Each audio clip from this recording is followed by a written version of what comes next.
welcome to A Stab in the Dark, a horror movie retrospective podcast. We've got Dave Hello. to my left, we've got Mike to my right, That's me. and I'm stuck in the middle with you at home. It's good to be here. You sound like you really want to be here today. Nice segue. And we are looking at Angst from 1983, Austrian horror film. Ooh, this is a heavy one, Mike. This is your choice, so we'll start with you. Why did you put this one up for retrospectiveness? Well, you did ask me to choose one of the extreme movies, and this is certainly one of those. I don't think it's as extreme as some of the other ones we could have picked, but I think it's got such an atmosphere, such like a nihilistic kind of hopeless, staring into a black pit kind of world that it paints. Being as though you follow the entire thing from the point of view of the serial killer, horrible man, and all of the horrible things that he thinks in his mind. But I think it's brilliant. I mean, the use of the camera is insane with the high shots and the low shots and the kind of frenzied, erratic movements that it makes. I thought it was a bit video game-ish in a sense, like the way that the camera goes to you when you're about to start playing from a cutscene. Yeah, because it almost, it's like third-person camera, isn't it? Which is like over the shoulder. Yeah, it's Resident Evil as hell. Yeah. Before any of that. I think the soundtrack is brilliant. I think the performance by the main man, whose name I can't remember, Erwin Lieder, is brilliant. Yeah. His facial expressions and just his general aura throughout the movie are ridiculously kind of tense and scary, I would say. Yeah. I mean, the sound design is great as well. Like, the soundtrack is one great thing, but then the sound design is another one. You get these, like... Ooh. Like that. Yeah, brilliant sound design like our podcast. You get the footsteps and keys jangling and like glass smashing, and it's also visceral tense and in your face. Yeah, I think it's brilliant. I think it's underrated in the extreme catalogue because it doesn't necessarily really belong there. And even if it does belong there, it should be up there with your Cannibal Holocausts and your Sarlos and your actual good ones. I do have to say, I'd never heard of this before you mentioned it, but it does deserve a bit more acclaim than it gets, I would say. I mean, something I never... Maybe because it's an international film that isn't either UK or US. And because it was scorned on release, so it didn't really get much of a proper... It like killed his career, the director. Really? Did it? Yeah. God. Yeah, well, to the point that he wasn't prevented from making any more movies, but he vowed to not make movies again because it was such a horrible experience for him. Completely took it out of him. Yeah, exactly. Wow. Yeah. All right, then Dave, how did you go with this one? Am I right in thinking that you'd never seen this one before? Yeah, that's right. It's the first film in the retrospective series that we've done that I haven't seen before. Oh, yeah, I'd recommended it to him multiple times, but because I was saying the words extreme and nihilistic, he was like, "Oh, so don't know about that one, Mike." Extreme horror, as we know, isn't necessarily your favourite genre or subgenre of horror. So no, I mean, I can appreciate them. I wouldn't necessarily volunteer to watch them, although, in my personal opinion, I wouldn't even call this one that extreme, to be honest with you. Like, honestly, and I also don't think it's that nihilistic. I found it quite funny. Right. I do like this film. I liked it, and I'm really looking forward to talking about it. The central performance of Erwin Lieder, as you say. Erwin Lieder, yeah.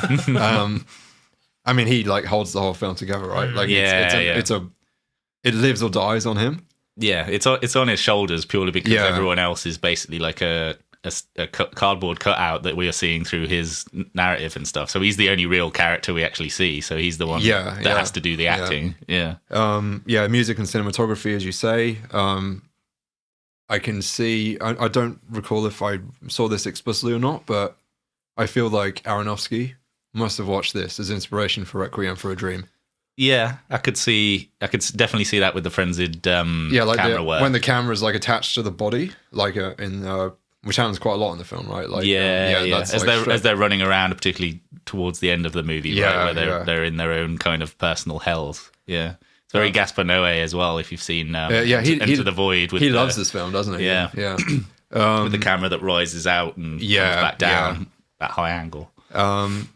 I have to say that like one of the kills in this is already probably maybe a top 10 kill of all time for me, and, like really, really good. Like it's in my opinion, I'd recommend the film just for that.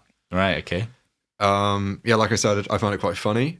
Like the incongruity between like his inner monologue, like what Yeah. he thought and what was actually happening. It's very dark comedy-esque when he's I find that very when funny. he's like untying his shoelaces and he's thinking about like his ex-girlfriend or whatever as he's getting ready to garrote the shit out of the cab driver. And my final comment before we get into it is I never ever want to eat sausage again after watching him eat sausage. It looked like a really nice sausage though. It did, but he put me off sausage altogether. Good bit of mustard on there too. Oh god, Jesus! Or the horseradish So or greasy. whatever it was. Honestly, it was more disturbing than the kills.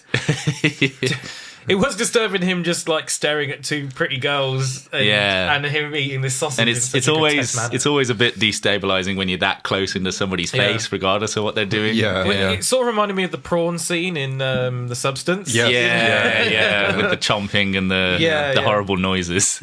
Very kind of visceral in your face. Like as you said, the sound design, pronouncing those sounds. Yeah, that was quite incredible. So. Tell us, Dave, what kill goes into your top 10? Are we getting right into it? Yeah, just go for it. Yeah, so it's the kill of the daughter. Yeah. He chases, the final kill. Yeah. Yeah, he chases her into out of the house into the tunnel. Yeah, she like smashes through the glass to get out. Yeah. And she's still kind of like she can't fully run because she's half tied up. Yeah. And he's speeding around in his like kind of frenzied manner as he's done throughout the whole movie. Yeah. And it's for me like the only time where like the reality and his like interpretation of reality actually align. And it like I say, I was kind of like laughing through the whole thing, but like it for me, it just Sorry, I should imagine you pissing yourself, and stabbing it. No, but when that's it, that seems somebody's like he's watching some kind of Jim Carrey or something. In there. Oh, Dave, what are you watching? No, but like when that whole sequence plays out in the tunnel, like the repeated stabbing, and then like the drinking of the blood, it's brutal. Like I was like my jaw was hit the floor. You're so involved, and you get so much of his like frenzied kind of panicked out of his mind face from the perspective of the stabbing. Yeah. And there's something like really fucked up about like it like cuts away and cuts back the next morning. Yeah, there's the unseen rape of the corpse. Yeah, well, I mean, who knows? But like his trousers are down, aren't they? Yeah. It seems very, clearly telegraphed to me. Yeah. And then just for whatever reason didn't want to stoop to the absolute low of showing that, which possibly makes it more stronger. It's always better, yeah. I thought with the way he looks at every single pronounced thing that happens in the film is mostly to younger girls. Like the two in the coffee shop at the garage, then the young lady cab driver, and then the younger. They're all very pretty. Yeah, like, and it's all driven by sexuality. His like perverse sexuality tied to violence and misogyny, and so I was expecting while watching it there to be a very ample rape, like a rape situation. I was like preparing myself, kind of thing. Yeah. So that he was definitely. But I think that very much works because the whole movie is basically rising tension to that kill, and not kind of spoiling it with what you think is exactly going to happen in it. But knowing that it happened, but you weren't necessarily subjected to it, is part of the strength. I mean, I almost thought they were going to have him rape the old woman. At one point in that film, when I watched it for the first time, I went like, "Oh my god, he's actually going to." Yeah, especially when it's a mother analog as well. Yeah. I was like, "Well, this is like." Really, that's where my mind went. So the film is really good at not holding itself back, but allowing the person watching it to have the dark thoughts along the same lines as the man's monologuing. Are these thoughts to do with me, or are these thoughts to do with the film? Like, what is the? Yeah, I thought that's where the beauty of it is that idea of that it just holds back enough, doesn't just literally give you everything on a plate. Yeah, it makes you think and go, "Oh my god, he's going to do this," and something about that was so grotesque that he was going to potentially rape this old woman. Because it gives you such a dark atmosphere and kind of like a feeling when watching it, and you're relentlessly following this disturbed man that you know is basically capable of anything in his frenzies, and completely and totally divorces himself from the things he's doing. So there is no line he's not going to cross. So your mind's going to go wondering as to how bad it can go. Well, I mean, I was watching the film, and we're in parallel watching through season 1 of You, and so I can't help but like comparing to Joe. It's like he's definitely got a Joe Goldberg written all over. Maybe season 5, the new one's going to be just Angst. But there were certain things that basically happen in You which happen in this, like with the bodies in the boot of the car and things like that. Just little bit. I know that's not anything. I know bodies in the boot of a car are a normal thing in movies. Yeah, you know? but it is kind of like they usually categorize killers as either organized or disorganized, don't they? And this is like the cardboard cutout of a disorganized killer where he's just completely, he doesn't give a shit about cleaning up evidence or making sure he's not going to be caught or even anything other than just thinking about the next kill. He's just a bumbling buffoon, isn't he? Like, yeah, exactly. But he doesn't care to be. Like, I think Joe in You is trying to be organised, but he's just so shit and new at it that he's basically as bad as this man that doesn't care.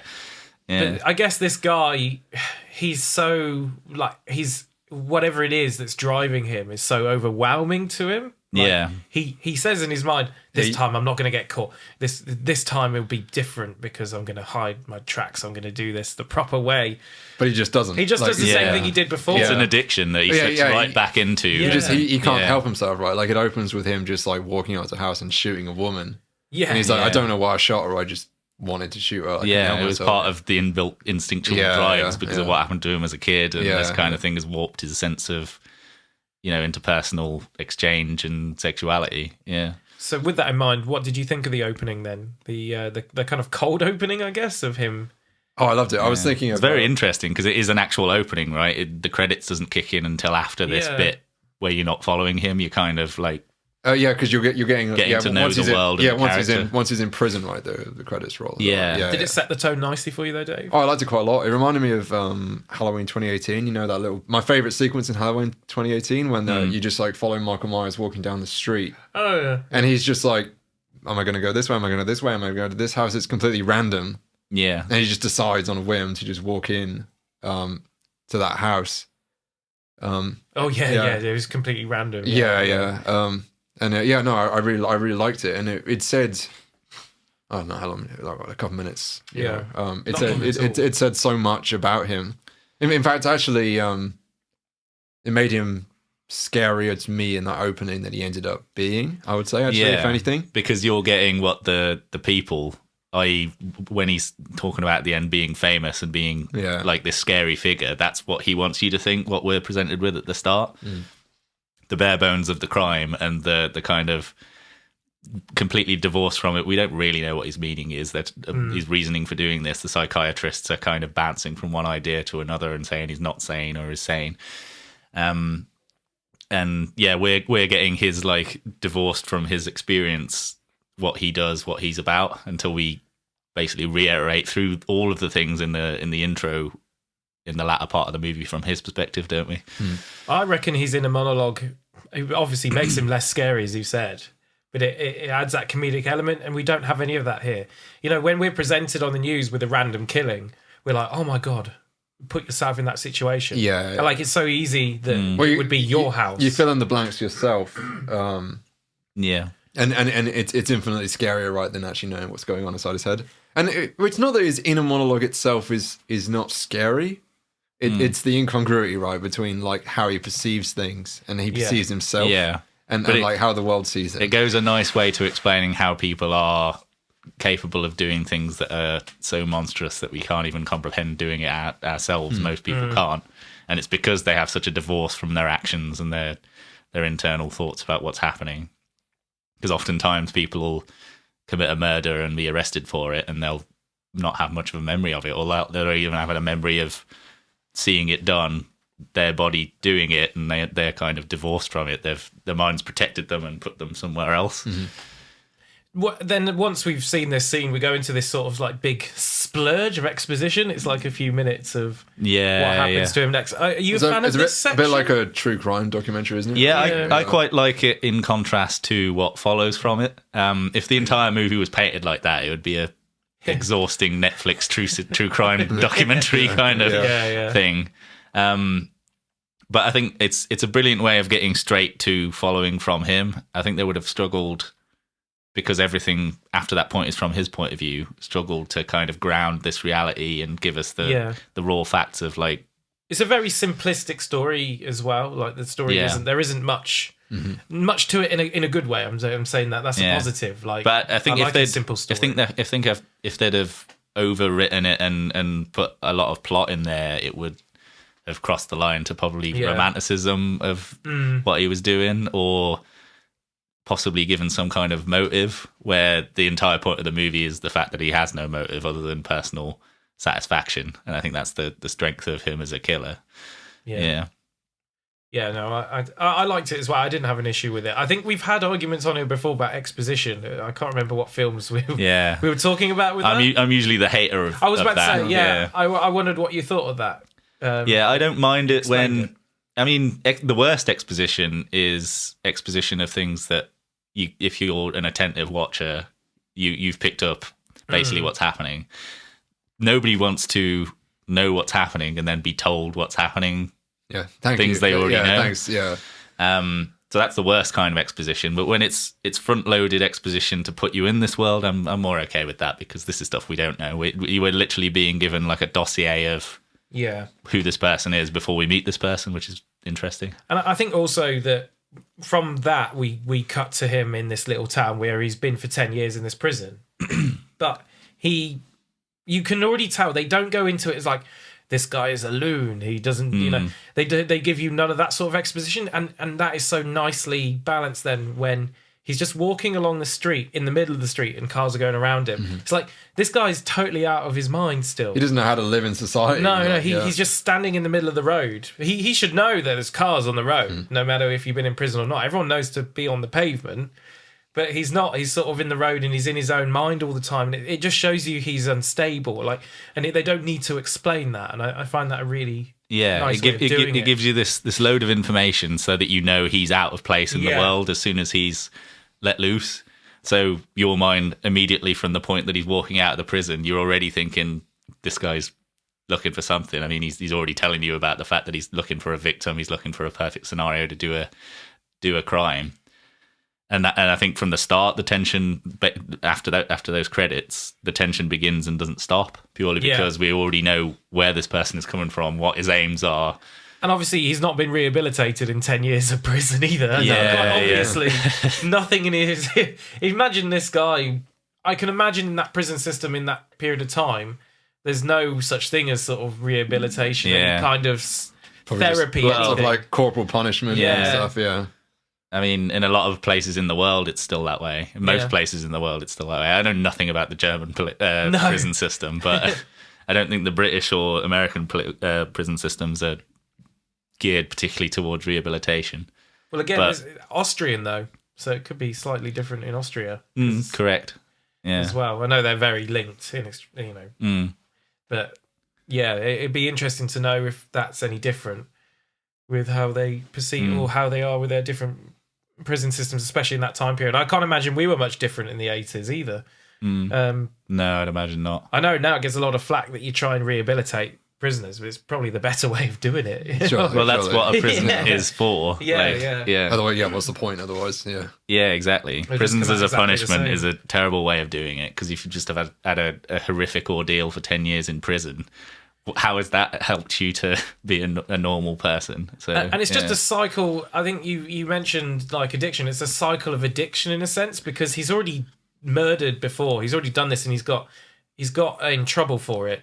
But that cycle is never broken. Like, it's just the same thing. He goes in prison. He does a murder, goes in prison. He comes out, does a murder, goes back. He really did need the psychiatric help, but because it was of the time.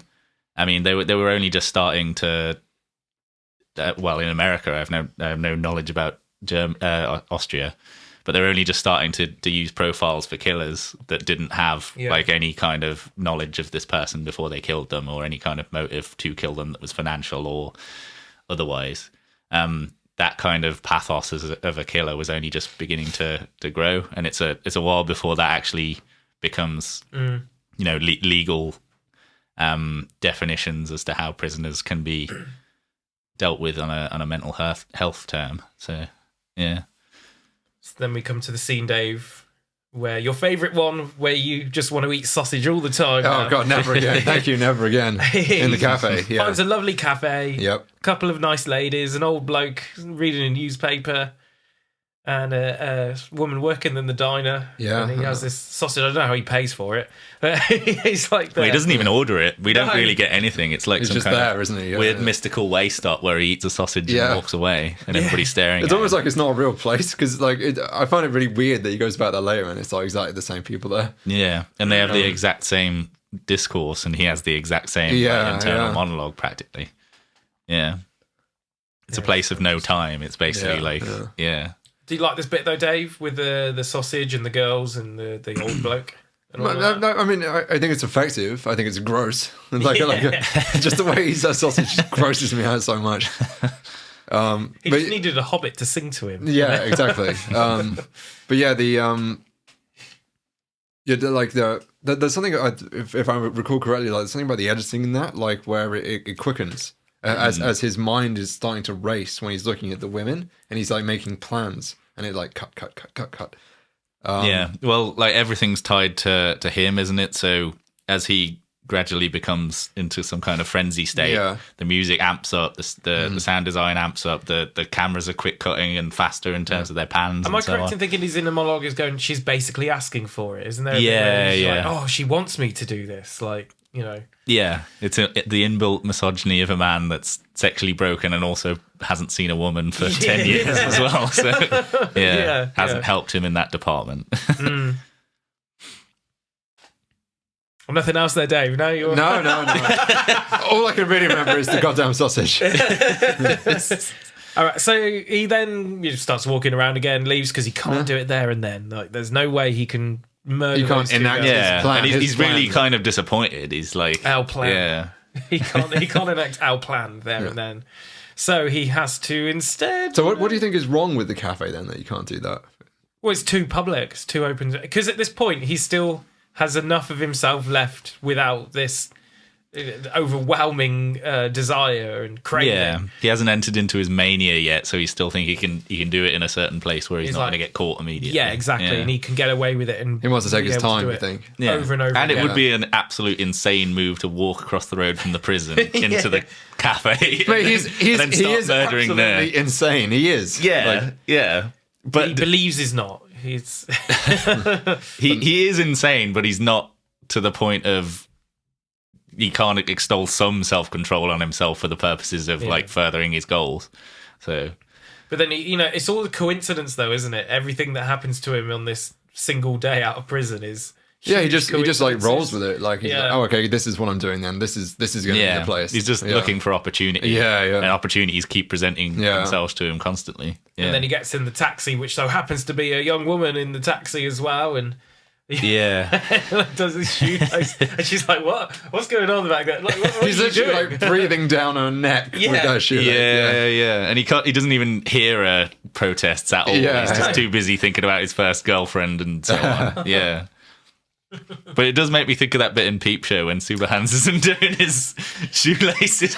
Do not garrote him.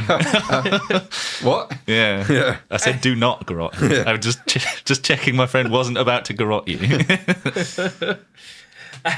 So then, he runs through the forest. Yeah, which is our first taste of the fully kind of frenzy camera work where it's like presumably some kind of arm mounted to him. Mounted to him, yeah.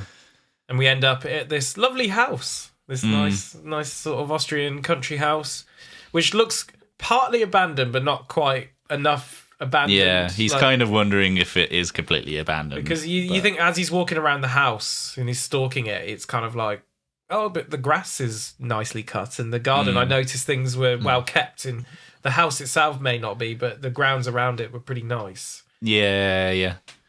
And when he's looking in the window, there's furniture in there, and it doesn't look. Yeah, and a bed. Yeah. Randomly. Actually, that bed, the position of that bed, is kind of off-putting in itself. Like in the middle of a big old double room. That's like a rich person thing to do. Yeah. Maybe that was the style at the time. You know, like every Austrian home in 1983 had a downstairs bed. But it's great. Like the angles of that and everything are really just a kind of bit off kilt. They're a little bit odd, it's kind of designed to make you uncomfortable, isn't it? And to basically assault your senses when you're, especially in 1983, used to kind of traditional movie making techniques purely because the cameras were heavy and took a lot of people to operate them and so on. You couldn't necessarily all the time take them flying throughout the scene. I know, and now imagine that you can film a zombie film on an iPhone 16 or whatever it is. Buy an iPhone and a drone and you can do the same stuff in Probably this movie. like way more than you can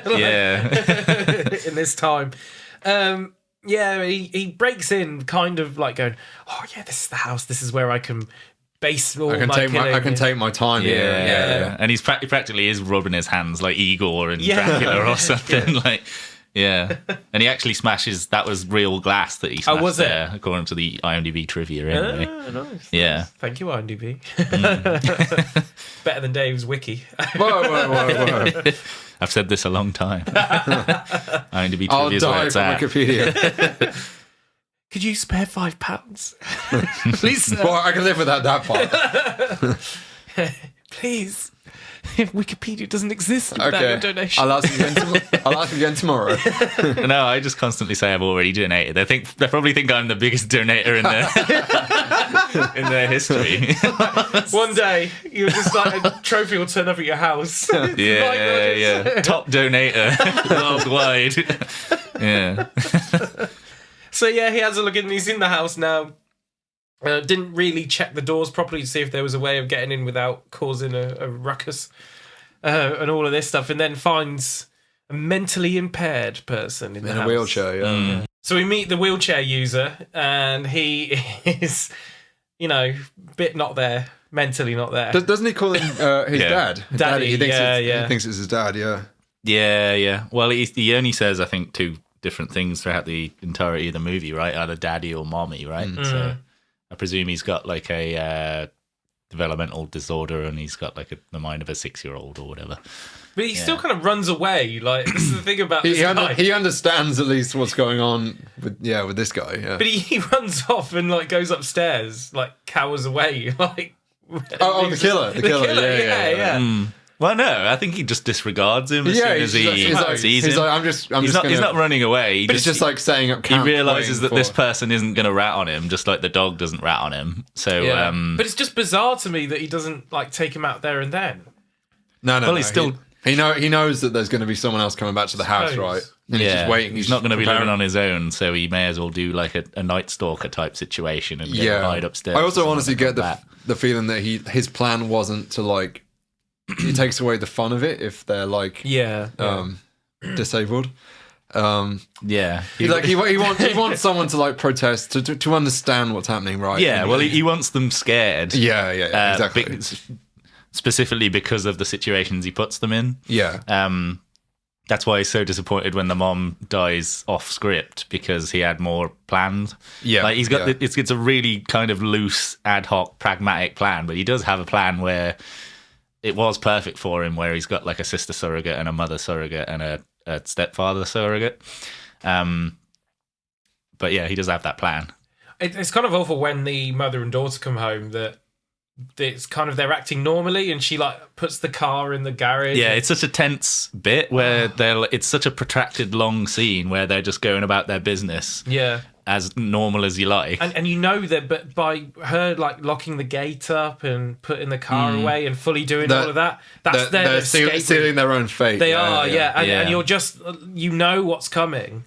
Yeah, it's that Hitchcock thing, isn't it? Like showing the audience the bomb under the table. And when you have information that it's much more suspenseful if the characters in the movie are completely lost and incapable of escaping their fate because they don't even know their fate is destined for badness. Yeah. And then this bit where with the dog upstairs and he thinks he's going to give it away and doesn't, and she's running the bath and all of this stuff. Like, it's so tense. And then finally the old lady notices the window out and calls for her daughter. And then he does this like rugby tackle on the young girl. Yeah. He just like sprints through like an absolute frenzied maniac, knocks her to the floor. I love that camera angle on him then. Yeah. I thought he was going to come and do something like a bit more, I don't know. Like... Can I, my only real criticism of the film, I would say, is in like the way the daughter acts. Like, I don't know if you... I noticed it was very odd. It's as if she's not geared enough to escape. Kind of thing. Well, it's like She should be manic. It's she should be like she's lashing so out. compliant. It's like really. I thought It's that she was bizarrely compliant. drugged or something. Yeah, but Like- people react completely differently when they're in a Yeah, but scary situation. It's true, and I guess you never really know how you're going to act. But it really took me out. Like it really, really pulled me out. Like it was one of the only like kind of negatives that I wrote down. Like it felt really strange, and I didn't understand it. Let me just double. Well, they're all in a state of shock. Like the mother is Yeah, a but similar the way that situation. she gets like tied up. She gets like her arm and her leg like tied to the door. Yeah, But she's not doing anything, is she? She doesn't do anything. She doesn't. She's just like a statue. She doesn't scream. She doesn't do anything at all. It's. but I think find after it sets in, she kind of tries. Like she gets the I don't- knife in her mouth and she's trying to do something.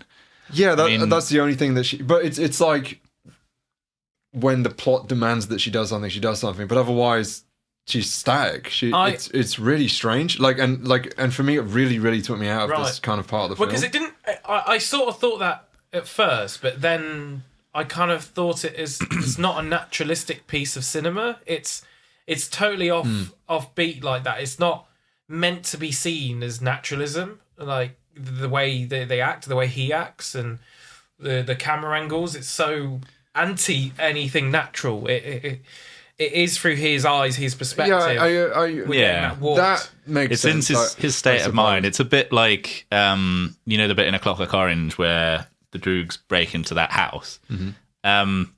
This whole movie is basically that as the plot, isn't it? Yeah. And that's in a very similar way where the people are so scared and kind of just want to be left alone that they don't fight what's happening. They just hope that this person's going to but I think do that what like they want to do and leave. during like the sexual assault in that scene, like she's protesting, right? Like it. But I understand what Joe's saying. I think he's probably right. Actually, like the whole film is through his lens, right? Like these characters, correct. they're not characters. Well, it's actually kind of his retelling, isn't it? Because he's using a lot of past adjectives and pronouns and verbs to describe what's happening. So, in a very real sense, we're following his side of the story rather than anybody else's.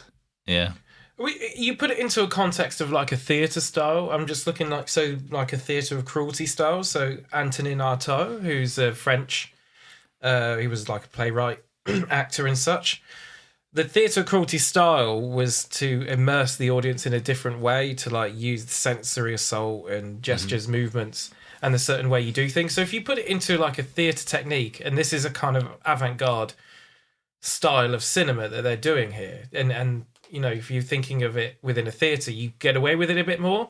I think in a way with a film, you're certain expectations of Western cinema, and when it's gone off that, and it's gone into something a bit random. So I would put it in the likes of adjacent to like a theatre style, like a theatre of cruelty. It definitely to me felt intentional. Yeah. I mean, because of the fact that we're following him as well, and most moviegoers are going to want, some kind of resistance, or you want these people to be able to try and save themselves and so on. So you're instinctively kind of like trying to get them to do more purely because you want them to be in some way an architect of some kind of survival for themselves. Yeah, like coming back to like theatre of cruelty. I mean, for me, like as an audience member personally, I would have definitely felt more like immersed in the experience if she acted more like a human being. I think for me, it's more compelling to like think of the whole film being told like through his lens. But everyone else still acts quite naturally. Where especially everybody that's not him don't act naturally at all, because it's almost like when he's not looking at them, they don't exist. It's basically a solipsist, right? Like, because like it's only when he's focusing back on her that she's doing anything. Yeah. When he's not looking at her, focusing on her, she's not doing anything. It's like solipsism. Like it's like a filmic. I've actually completely flipped my mind. I think it's actually really cool. Yeah. Completely changed my mind. It's really cool. Sold yourself on it. Yeah. Well, it ties into everything else in the movie, right? Like, there's no real... At the start of the movie, when he looks much more normal than he does when he goes in the second time into the cafe, everybody's still staring at him in a not truly really believable manner why they would be doing so. But we're definitely getting his version of events, or his perception, his like reading of other people's. Is that consistent all the way through? But it isn't consistent. I was going to say, because it's not completely consistent. So if it was his own way and he had his own way throughout, then the old woman wouldn't have died when he tied her up, and he would have gotten that. But that is what happened. He's not telling what happened, but he's not changing what happened, but he's telling it from his point of view. Yeah, what I'm curious, is that if basically he may have been struggling like crazy, but just couldn't get out of the. Does anybody do anything of note outside of him? Outside of his basically focus, like someone that he's not focusing on in that scene. Do they do anything?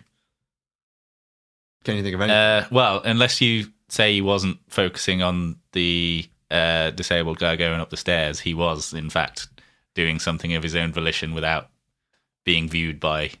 I mean, I guess him. that's. Yeah, I mean, this is basically speculation, but in a way, that's like the bare minimum that he has to do to get from where he was, like where he last saw the guy to where he next sees the guy. He's connecting the dots. I mean, I'm only devil's advocating. I think the entire movie is from his point of view. No, because I think that still works. But I still... in his mind, he's like, I saw the guy downstairs. I next saw him upstairs. Okay, he must have done something. Like maybe the guy, because he crawls upstairs, right? Yeah. So it's like the bare minimum act to get from A to B is that this guy that, okay, I've seen that he can't use his legs. And his narration isn't necessarily always in the present tense either. Some of it, he's like speaking it like it's a story. Yeah, it's definitely a it's a retelling. Yeah. It's a retelling, and he also like conflates it with like historical event in his life as well, right? Like the whole thing is a retelling of his life. It's as if there was like a confessional document set after the story. Where However, like when he's in the cab, it is like him thinking it at that moment, and you're with him in the moment where he's doing the shoelace and thinking about his mother. That comes across as if he's thinking it right there and then, that he's not retelling it. But there are moments where he's like, I had a lot of luck. This coincidence really helped me in this. Yeah, but at the same time, if someone who was sexually excited or incited in general about this retelling, he's going to kind of lose himself in the presence of the narrative and kind of try and feel it again when he's there. Yeah, it puts a lot of like emphasis on that moment that for him was very exciting, right? Like he puts, yeah.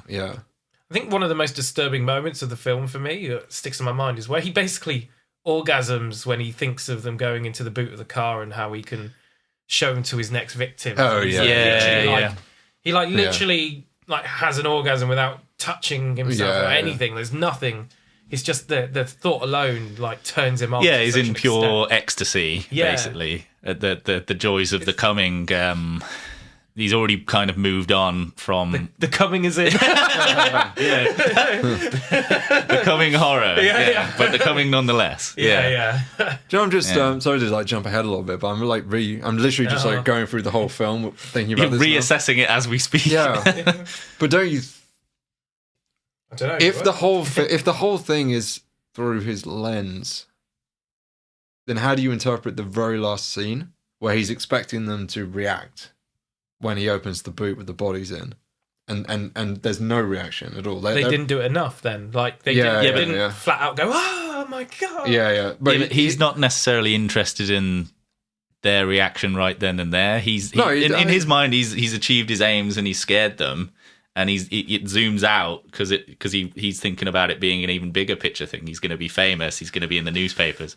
Everyone's going to be scared of him. He's moved away from this group of people. Nobody reacts at all, though. Nobody reacts at all. Where does his narrative end? So we have at the beginning, we're not necessarily in his head at the beginning. We're watching this from a different perspective. Then you have the sort of what's it called again?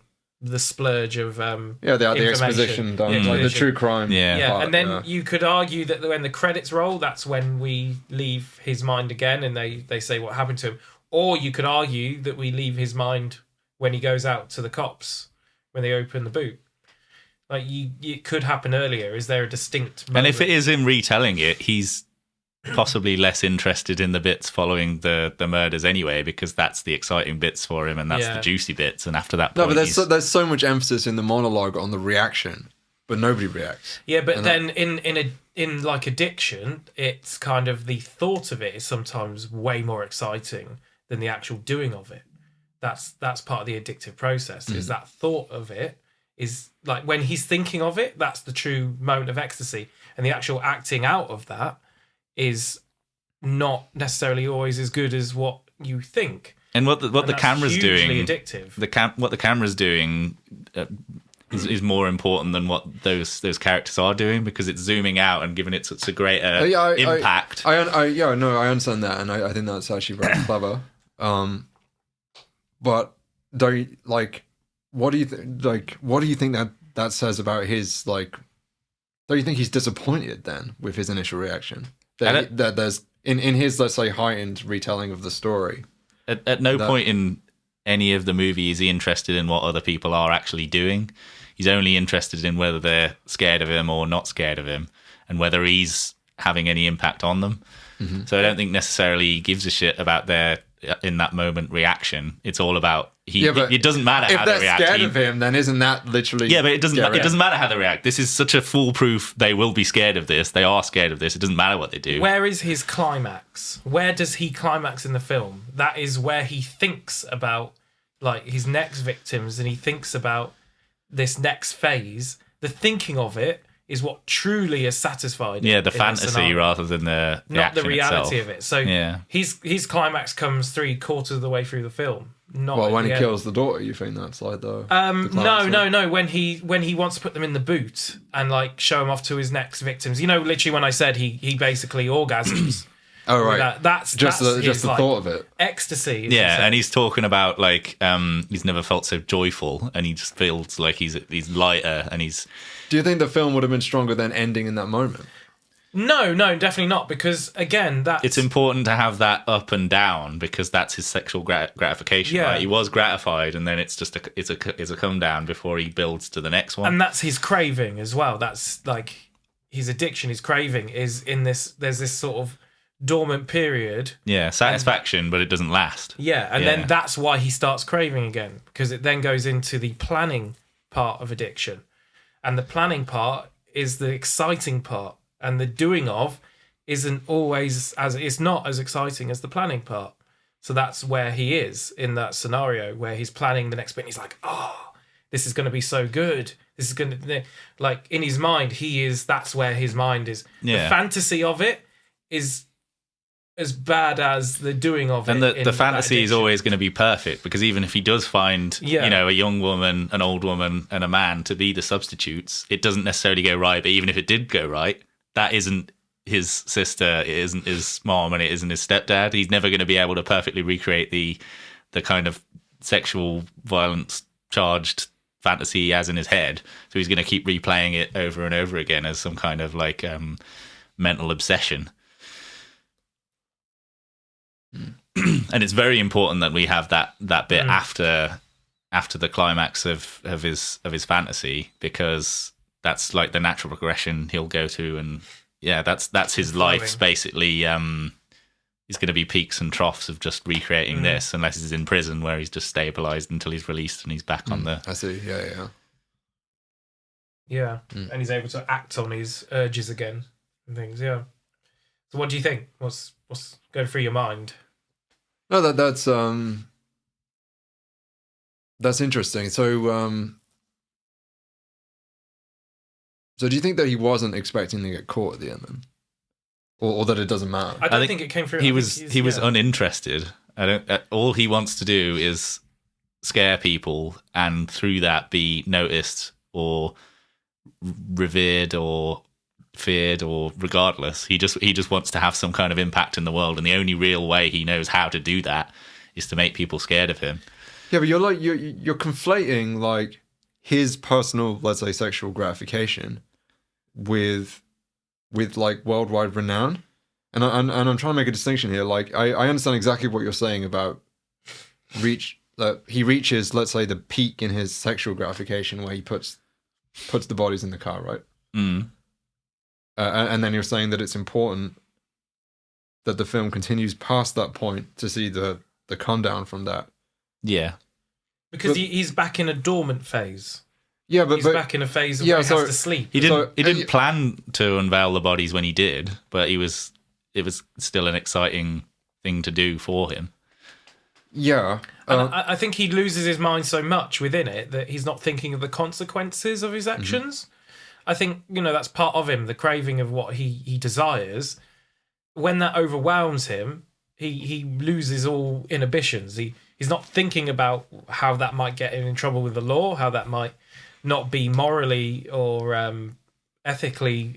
So obviously it isn't morally or ethically good to kill someone, but he's not thinking of those consequences. He's not thinking logically as a human being. No, like he's operating completely instinctually and just powering through. I understand that he's basically been improvising through the whole film, and he, at the end of the film, he's basically put in a position where he has no option but to reveal the bodies, and so he's like, yeah, this is my plan now. This is what I want. I want to unveil it here. I wasn't necessarily planning on doing it, but I'm going to.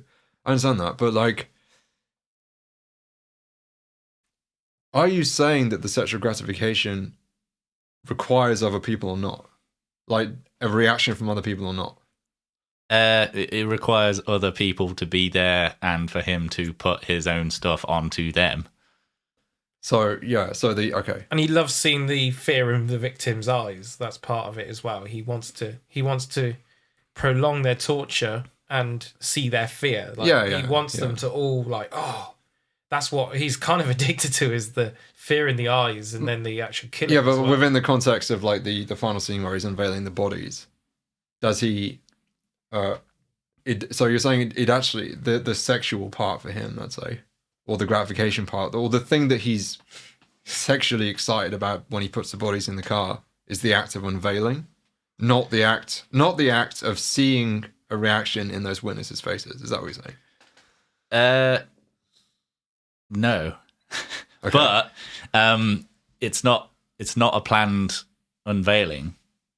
But he has to unveil them there, so he's got to take what he can. But that's the reason why that isn't the climax of the movie, whereas earlier on is.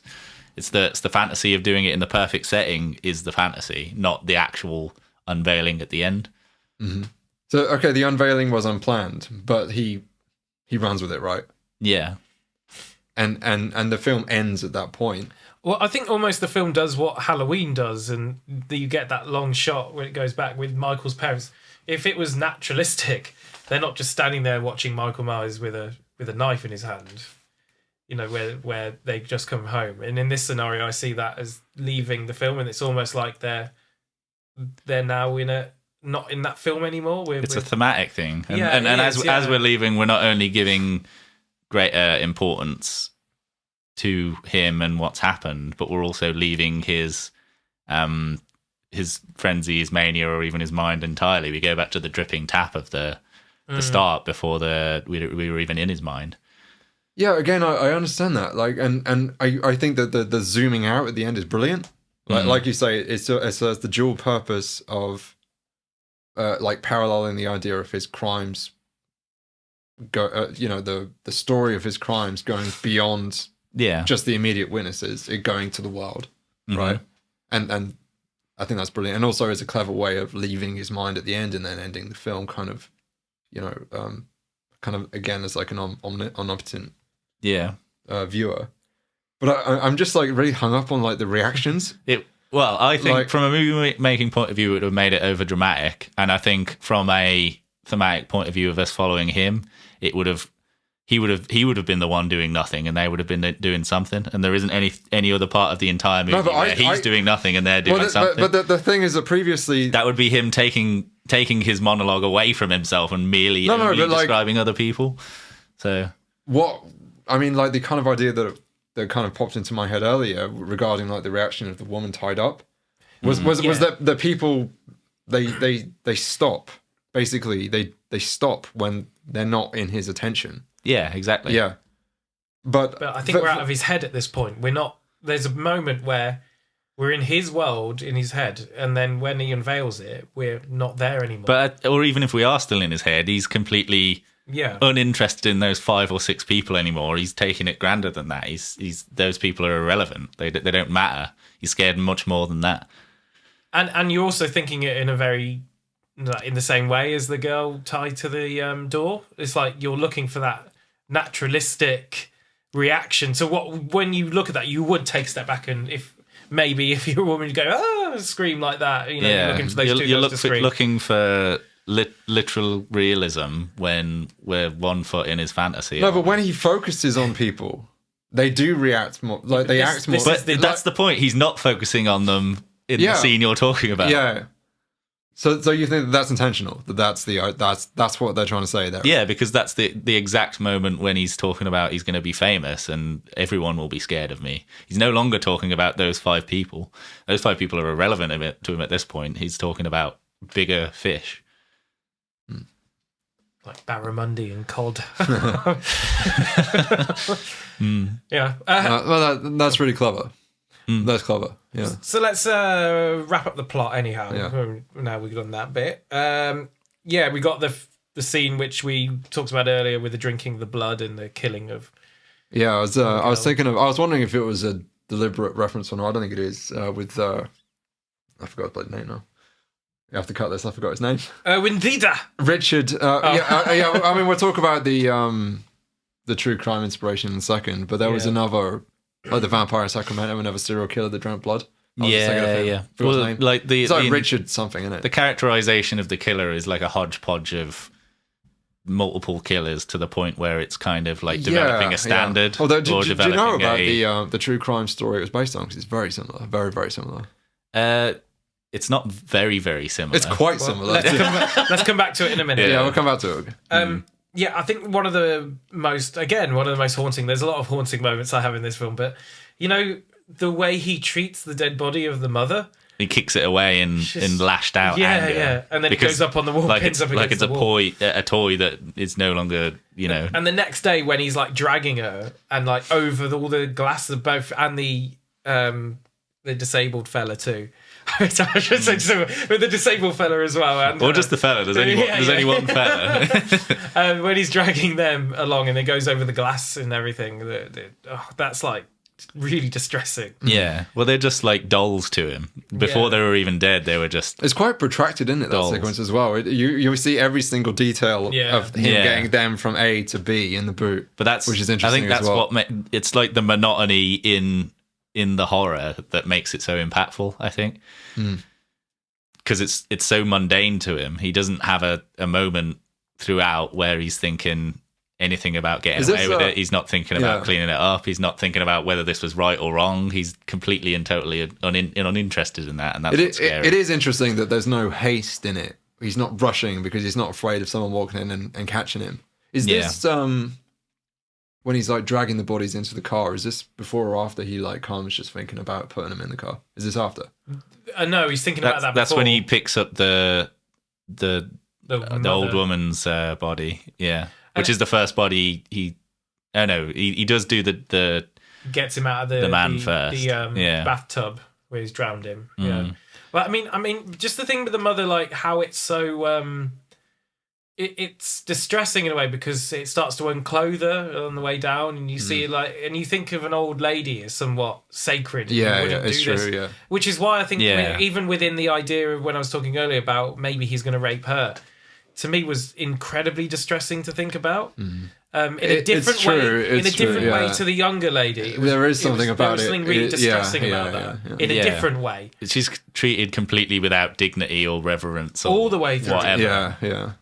Yeah. She doesn't get, and it's just this like awful. It's true. Yeah, it's true. Like just revealing just a tiny bit of the side of her stomach and there. It's true. Actually, it's undignified. Yeah.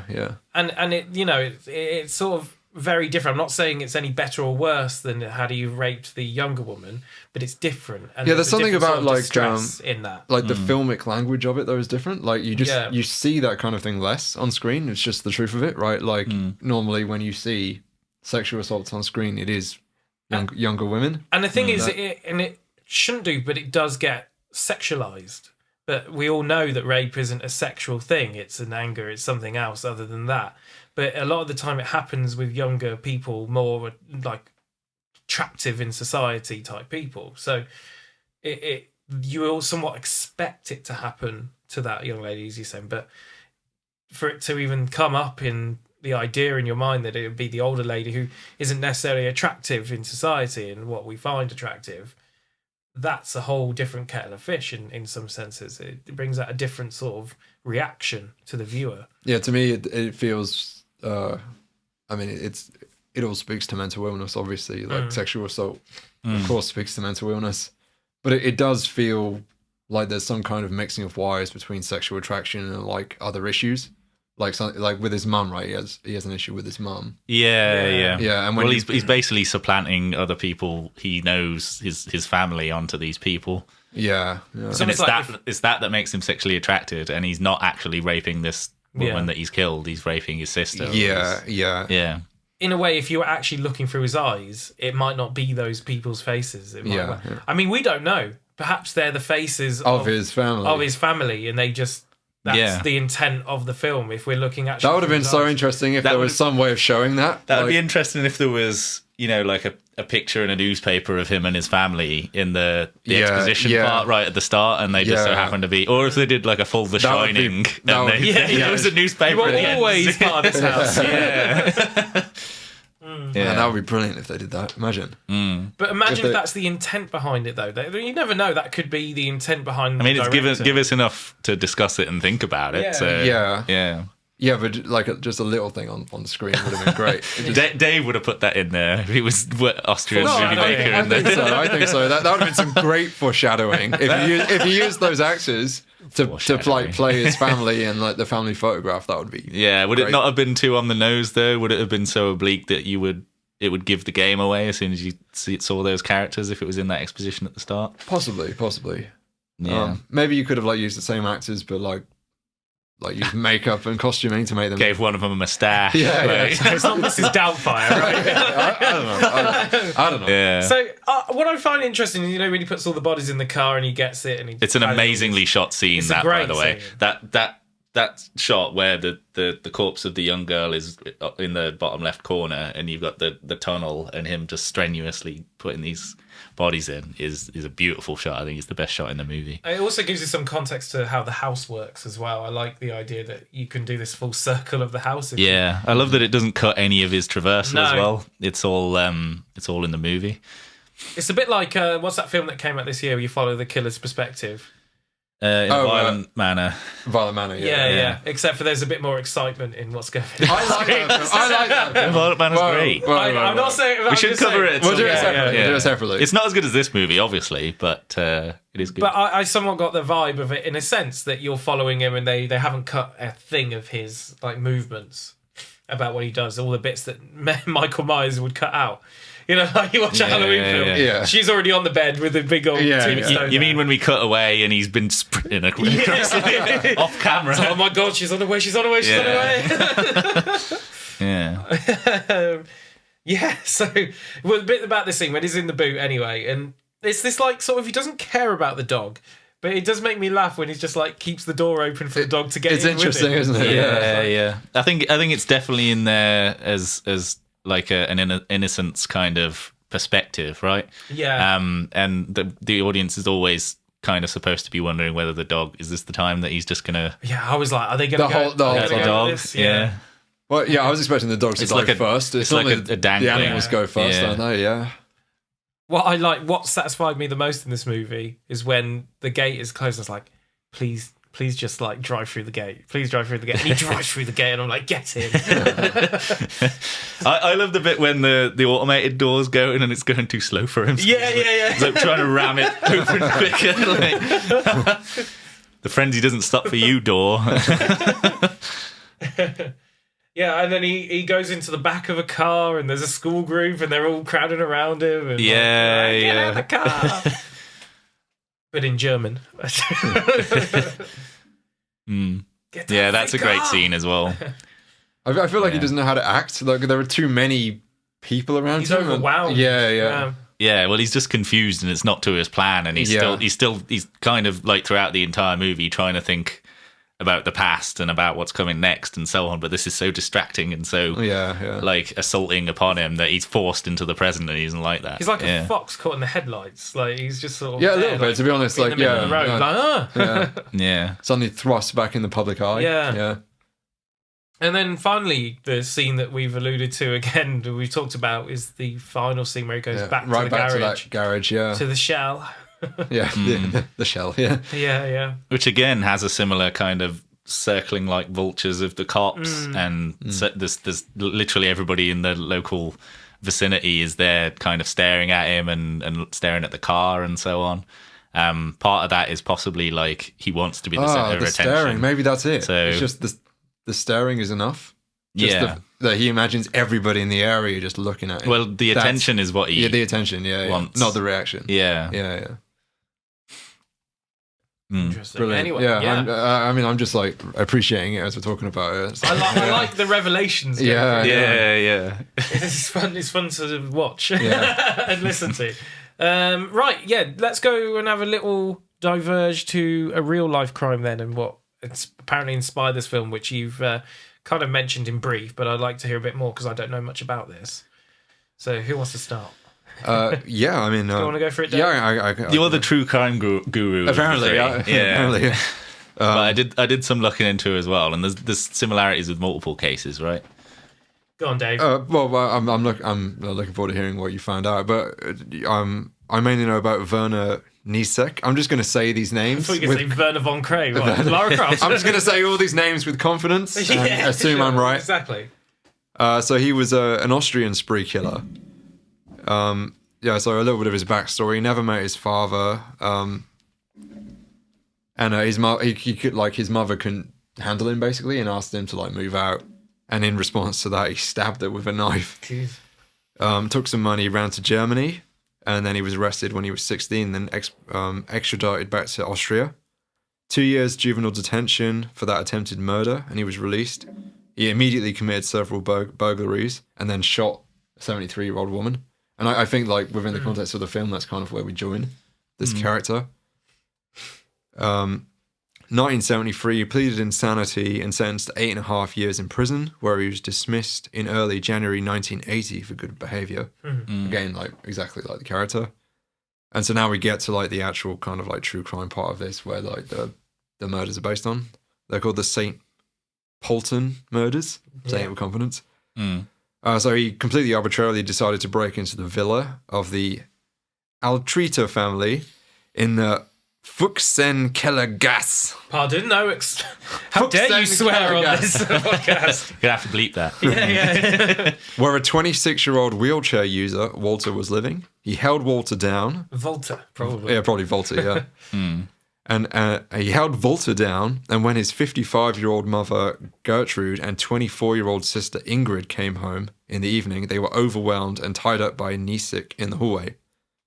Since the mother believed this was a robbery, he presented the offender with a check for 20,000 shillings. Then, Niesek tortured and strangled the son with his bare hands, dragging the body from the wheelchair to the mother, torturing her as well, and then strangling her 3 hours later with a noose. Ingrid was mistreated by Niesek for 7 to 11 hours and then strangled as well. Her body was covered with welts, hematomas, and dozens of burn marks. He also apparently killed the family cat and laid down and fell asleep next to them where he was caught. Right. So pretty similar, to be fair. Yeah, there is a lot. Yeah, there's a lot more taken. Basically, the background is basically exactly the same as this dude, right? I didn't copy it all, but there was a lot more protracted horribleness that they probably didn't want to include. And then there's a lot of other stuff that I didn't actually write down, like the drinking of the blood being that guy and so on. Richard Chase, isn't it? I just remember Richard Chase, the Vampire of Sacramento. I'm not sure if it was like an actual direct influence or not, but like I know that he definitely did that. I think it's probably, I don't think he's necessarily, even though it says based on a true story at the top of the movie, I don't think he's necessarily trying to tell that story. He's trying to tell a story where he's clearly been influenced by, in a similar way to Climax, right? Where he's read news stories of this ilk, and it's a classic setup of, like a serial killer infiltrating a home. And I didn't actually realize that it was to that degree. I mean, it's very, very similar. Yeah. Like the wheelchair user, son and daughter, around about the same age, mother. It's very similar. I mean, I'm sure there are differences because, to be honest, like doing a true crime film, I think is pretty perilous. Like you have to be quite respectful, so you got to change it enough. But it's very, very similar. Yeah, there's definitely a huge influence, and obviously they do the based on true events thing at the beginning as well. Yeah. You were saying then, Mike, as well about the director not really working in cinema again. Like, what's this about? Yeah. Well, there's not a lot of details about it because I don't think he's ever specifically said in interviews and so on. But yeah, it was met with kind of revulsion at the time, and it wasn't widely screened in other countries, which is partly the reason why nobody's really ever heard of this movie. Like, I'm into extreme movies and have watched most of the extreme movies that are famous, and I think it was 2 years ago that I finally watched this movie, or finally heard about this movie to the extent where I would watch it. So it's definitely kind of unknown and underrated. But yeah, he never made another movie again, purely because of the, like, if you release something that you're proud of and everybody puts the onus on you that you're a sick person that's made this movie. You've made something that shouldn't be made. I can imagine the tolls that would take on a person, and maybe would, like disincentivize you making further movies if people are going to blame you for it. Yeah. It also shows how different the culture between somewhere like Austria and somewhere like Italy would be with Deodato. Like, how he can get away with create something like Cannibal Holocaust, and then you got this guy, and it's like, oh no, you can't be doing that, not here. Like, Italian and American filmmakers were already well known to make a lot of extreme movies, but not so much the rest of the world. Maybe you could extend it to Britain as well, not so much with horror, but with a lot of dramas, like Scum, for example, was before this, and anything else you want to add, Dave? Any other big things, Mike? Oh, not really. I'm just looking him up, actually. Apparently, he went into documentaries and educational films afterwards. So, yeah, he was just done with... he stayed like in fiction. Almost in like a shadow career of probably what he actually wanted to do. Although it's kind of interesting he went into documentaries when he like almost made like a fictionalized true crime film anyway. So, maybe like it was kind of his... It just seems bizarre that he never did another feature film or especially with the fact that it's not entirely him, the cinematographer as well, but the way this movie is shot is insanely influential and very, very good for the time. And so it's unfortunate that we didn't get more, maybe not specifically horror movies, I don't know, just more movies from this man with that kind of directing style, or maybe a different directing style that was equally interesting and unique for the time. I mean, imagine how it would have evolved, his style, if he had carried on. If he was this far ahead then, how does that evolve as he goes on? I'm curious, like, how he got there. I mean, this was his first, like, theatrical film, right? Yeah. First and only. Oh, no, he did, were these short films? He did 4 films, apparently. This is his last one. Or maybe he just had enough. Maybe I just want to do documentaries and commercials. I think the most unfortunate thing is if he... I mean, it wouldn't have been as pioneering, but if it had made this 15 years later, or certainly, 30 years later, this would be revered as like a... It would have been, I mean, like, definitely Noé, Gaspar Noé. And I think as well, Aronofsky, I'm pretty sure I read that somewhere. But, I mean, if not confirmed, then I can definitely see the influence on those filmmakers. Yeah. As I said before. Like, so he's, his legacy lives on through them. And both of those filmmakers are filmmakers I really like. But yeah, it's kind of a tragedy in a way. It's kind of a shame. Yeah. Well, right then, let's do our final thoughts. I'll go first this time. Okay. I'll leave the final words up to you two. This is. I really, actually, genuinely think this is a great film. Another one. Good choice, Mike. We're 2 for 2 on extreme cinema. Yeah. And I think like. It's really interesting going from the killer's perspective like we did. It's got a really interesting flow to it. It's, as you say, the camera work is revolutionary. It's a very dark story, but I like that there's sort of these comedic moments in it. I also like that they are quite reserved in what they show you on screen, and it allows the brain to think of the horror. Like, I'm thinking of the worst shit. They're not showing it at all. They leave it to your brain to put 2 and 2 together in a way, and what you think happens. More so if you're shown it, then you're just given the directors or the writers. And if you're showing it in a movie, they wouldn't be able to show you the worst of the worst, would they? So it's like the classic. It would be a tamed version of your worst nightmare. So it's better not to show it. So for me, I think this film kind of deserves a place, like in sort of cult film status, a better cult film status than it has, and also maybe deserves one of those like limited theatrical runs, or like when you have a night of horror film and you go for these sort of it needs like extreme horror. Criterion or someone to release a Blu-ray. Yeah, that's what it needs. Or Arrow Video to Arrow or something. Get some like interviews and stuff, like retrospective interviews with the actor, because he's relatively famous, right? He was in Das Boot, I think. Yes, yeah. I mean, I guess like it could do with like a cinema like the Electric in Birmingham, like someone to pick it up, or the Nova in Melbourne. It needs those types of indie cinemas to like give it a go, and for a lot of these horror film fans to come together, or like a Fright Fest showing. Like it needs a bit more love than I think it has got. It needs its place in history, which is very much deserving. So here we go. And I wish, like, when people talked about extreme horror, I'm so sick of people talking about a Serbian film when it doesn't deserve even to be mentioned. If you have seen it or haven't, like, I haven't. You get more out of it reading. You get more of a scary situation reading the Wikipedia details than actually watching the movie. The movie's kind of badly made and silly. And way less shocking than I would say this movie is. So this movie should be in the same breath as the other good ones, like Cannibal Holocaust and Sarlo, and it just isn't. There's huge artistic merit to this film in many respects, and it's like the acting style, like what the themes, everything in it is just like really well done. And really I think it's powerful. Yeah, it's powerful now, let alone powerful then when they didn't have. It's gritty as hell. Like it's so gritty, and I enjoy that about it. I knew when I was watching it, I was like, well, this is a gritty film. This is going to be one of those really gritty. It's like climbing in a hole. Yeah. It is a bit, I've gone into like the subway and I'm like covered in the grime. Of shit. Mike, then, final thoughts for you. Yeah, I mean, as I've just said, it needs more eyes on it. It needs to be revered the way I think it should be revered. It should be right at the top of anyone's extreme horror list. Or possibly, maybe it shouldn't be an extreme horror. It should just be... Yeah, that's what I think. There with maybe slashers and that kind of thing to a certain degree. But either way, it needs a better place in horror than what it is now, where it took me, a horror fan, like 12 years to get round to watching it because it wasn't talked about enough. I think it's got one of the darkest and most effective atmospheres in any human killer horror realist movies.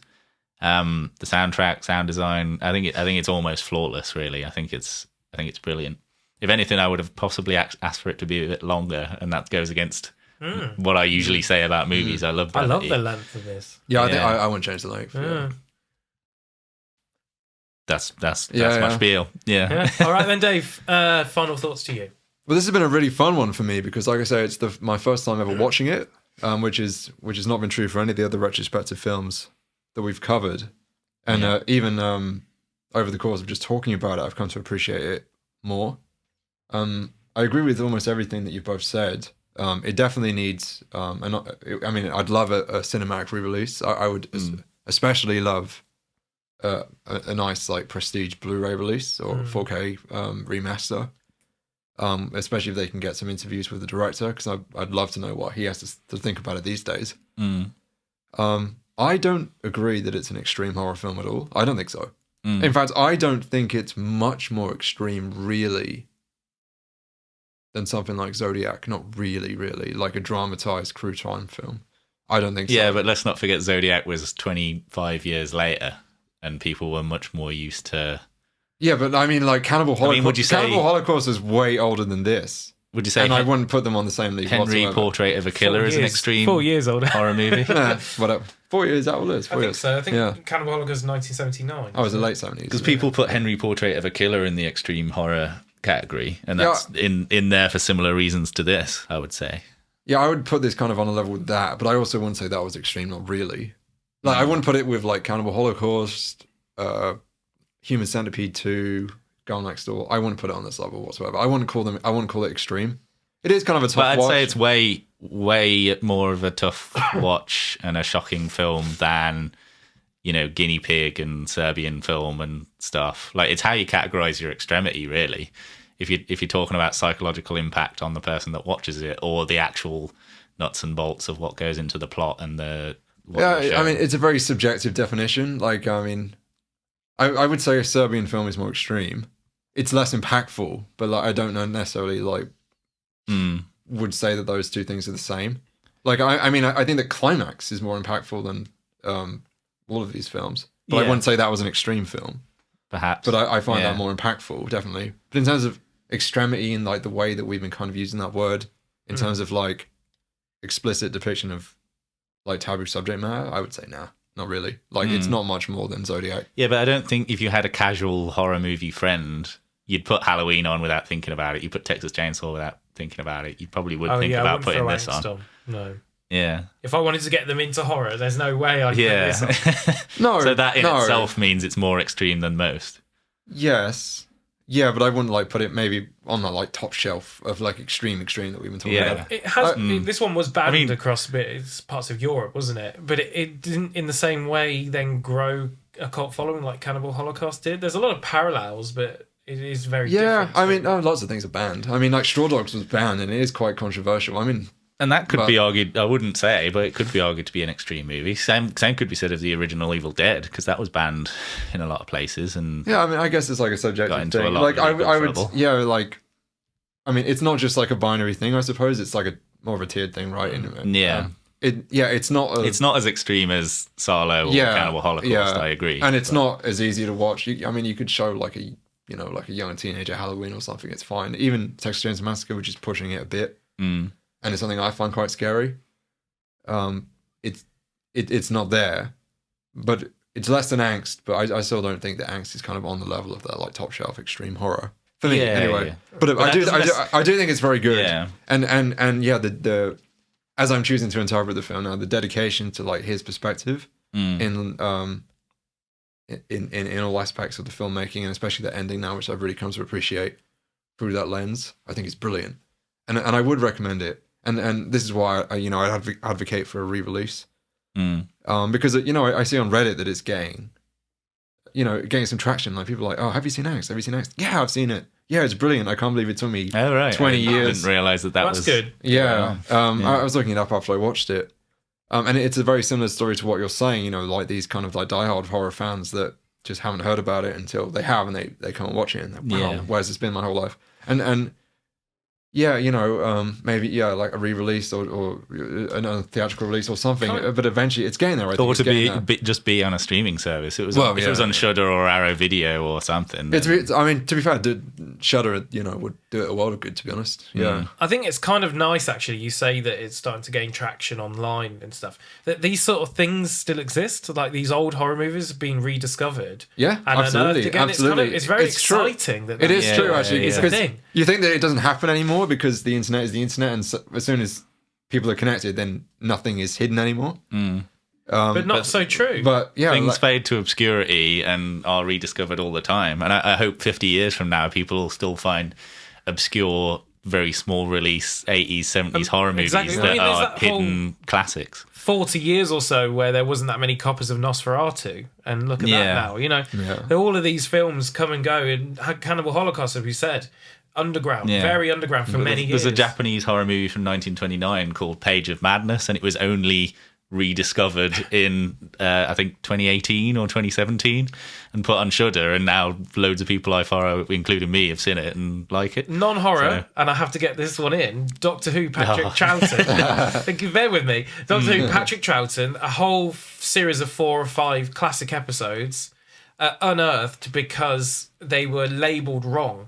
They were labelled as like, keep this the show name title, put it in a different place to where the other episodes were. Right. So as the other ones were thrown away and burnt, this one was kept elsewhere by accident and categorized wrongly in the files. So they only unearthed it very recently, and so they've saved like a whole classic episode of Doctor Who there. So these things happen all the time, and it will happen with movies, with TV shows, and all sorts.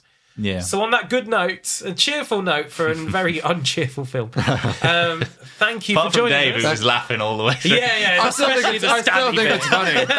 He thinks it's a comedy. Yeah. When he's sucking the blood, he's like, He's like Robert De Niro. Jim Carrey remake. Robert De Niro in what's it? What, Meet the Parents? No, he's in the cinema, like smoking a cigar and. Oh, Cape Fear. Yeah, in Cape Fear. He's like that. In Cape Fear, he's like laughing his ass off. That's like you, isn't it? And on that cheerful note, and Dave's atrocious. Is that how we're rating it? Yeah. Just Dave's atrociousness. Just Dave's atrociousness and disgustingness. Like, share, subscribe. Let us know what you think of Angst. If you've seen it, if you want to see it, whatever's gonna. Please watch it. It's great. Do give it a watch. Yeah, It's yeah. really good. And we'll see you next time for more retrospectives and other videos. Discord on Dave's face right now. Oh, yes. So, Mr. QR Discord code. over Mr. there. Discord, apparently. QR code over Dave's face. What? Is he like Mike Wazowski? Like, I'm in a podcast. I'm finally in the podcast. Yeah. This is edited, like, so the whole film there's a Discord. Like, yeah. Well, can you do this though? Can you move it? Yeah, no, it's deep faked onto you. QR face. Yeah. All right, see you next time. Bye-bye. Bye. Yeah.